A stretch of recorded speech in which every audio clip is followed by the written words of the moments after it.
Eugenia Ulfe es antropóloga del Instituto de Estudios Peruanos. Nos va a ayudar a entender un poco todo lo que se ha producido en materia de reflexión, obras de arte, análisis de lo que significó la violencia terrorista en nuestro país. Y le pedimos una recomendación de qué deberíamos leer, qué cosa deberíamos consultar. A ver qué nos puede decir al respecto. María Eugenia, ¿cómo estás? Hola, Pati, después de tiempo. Después de tiempo, ha sido un gusto encontrarte por acá. Bueno, varias cosas. En realidad, a mí lo que me interesaría es un poco mencionar cómo la memoria transita por distintos canales, ¿no? Y estos canales no son necesariamente los bibliográficos o los letrados. Por ejemplo, el informe de la Comisión de la Verdad, que es un intento de recuperar memoria, es una de las maneras como se puede registrar lo que ocurrió. Además, es un registro a posteriori, digamos, ¿no? Tratando de viajar hacia atrás en el tiempo. Claro, ¿no? Es un documento importante porque es un documento que te narra el proceso histórico, si quieres, y te presenta muchos hechos y casos que no eran conocidos. Así es. Y la cifra de muertos y el perfil de víctimas, que es algo fundamental, ¿no? Pero además están los otros canales, que son canales como la producción local, que uno puede encontrar. Eso quería decirte porque no somos un país en el que la escritura sea la forma de expresión más habitual en todos lados. Las zonas donde fueron más afectadas por el terrorismo, muchas veces son quechohablantes, que no son personas que se comunican por escrito, lo que no quiere decir necesariamente que sean analfabetas, pero que tienen otras maneras de graficar su desgracia, digamos. O sea, ahí están, por ejemplo, las canciones, ¿no? Tienes todo un género musical como el pumpín, que se interpreta en los carnavales en la provincia de Fajardo, donde las letras cambiaron para justamente narrar lo que eran las vivencias de ese momento, ¿no? Lo que da cuenta de la ferocidad, y lo que da cuenta de la ferocidad, de la tragedia, de la vulnerabilidad, del temor, de la angustia, ¿no? De esas noches de miedo también, de desapariciones. Están los retablos, las tablas de Sarwa, por supuesto. Porque claro, todos tenemos en nuestras casas unos retablos, pues, donde están los nacimientos, ¿no es cierto? Cómo se hacen sombreros, cómo se cosecha. Los retablos de Edilberto Jiménez son realmente una de las cosas más fuertes y conmovedoras que yo he visto en mi vida, ¿no? Es que yo creo que justamente ahí es donde radica la capacidad del arte, ¿no? Y la capacidad justamente de estas piezas que te narran hechos de violencia en convertirse justamente en activadores de memoria de un lado, y también a través de esta cualidad de crear conmoción, de interpelar al sujeto que las ve, también provoca de alguna manera una suerte de poder generar canales de reflexión en torno al problema, ¿no? Y cada quien finalmente va a poder contar una historia relacionada a eso, porque va a ello, va justamente a esas fibras más humanas de la persona, ¿no? Además, María Eugenia, son sociedades habituadas a manifestar su cotidianidad en estos objetos. Es decir, no es que se volvieron locos y empezaron a hacer de matar, así como escribía o hacían el retablo de la cosecha. La cotidianidad se volvió la muerte. Bueno, lo cotidiano se vuelve la muerte y se vuelve justamente el tema del retablo.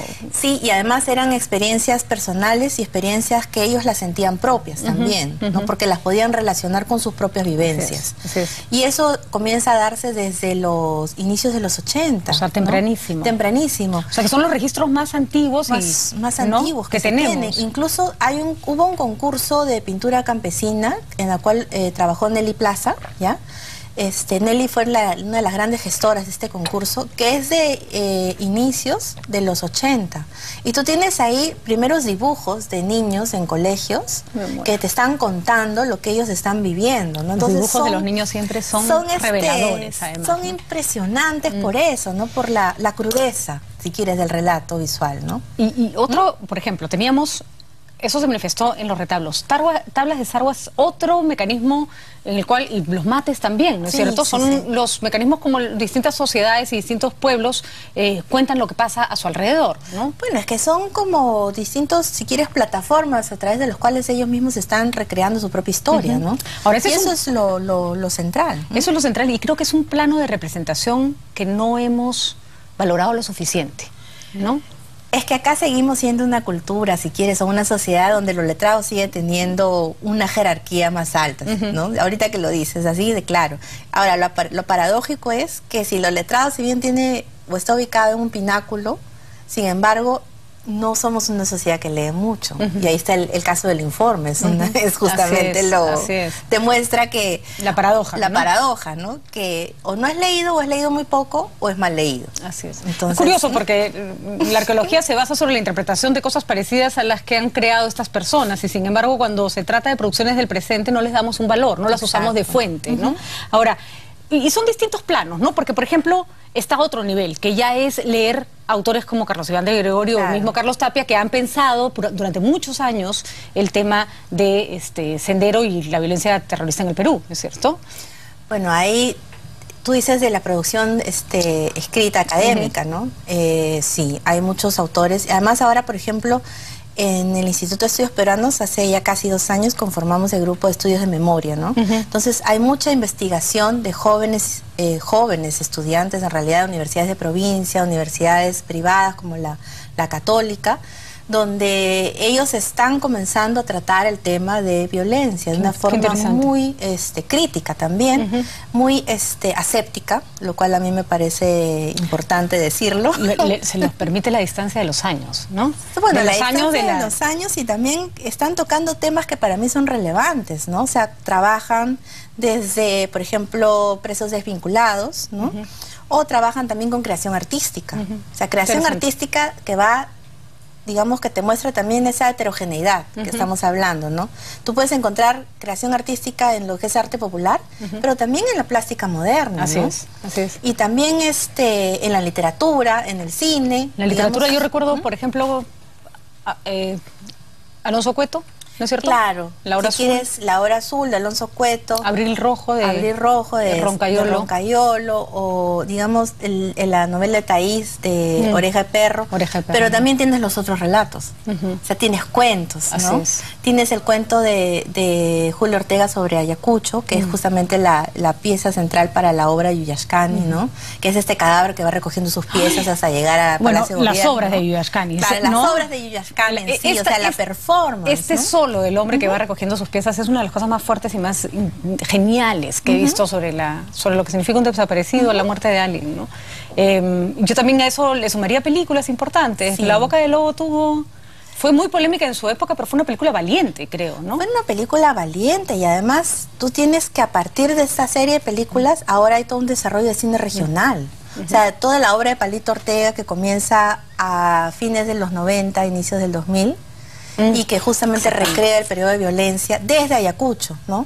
Por un director de cine ayacuchano, ¿no? Lo cual es también genial. Bueno, te vamos a volver a invitar, Eugenia, para que nos ayudes a entender cada una de estas cosas, que en realidad hay producción que se puede abordar desde distintos intereses.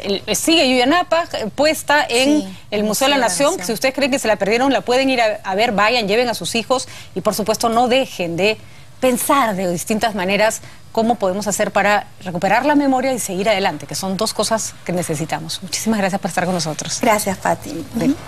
Nosotros nos vamos a una pausa y regresamos con una última cosita del programa.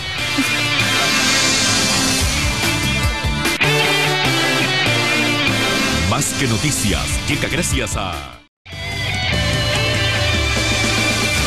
Nosotros les preguntamos en el Twitter qué había sentido cuando se enteraron de que habían capturado a Ismael Guzmán. Vamos a ver cuáles fueron sus respuestas. Arturo Reyes dice que sintió alegría y alivio como incredulidad de que ese hombre que se escondía en una zona residencial e inteligencia no lo había detectado antes. Javier Torres nos dice incredulidad y 3 segundos después una gran alegría.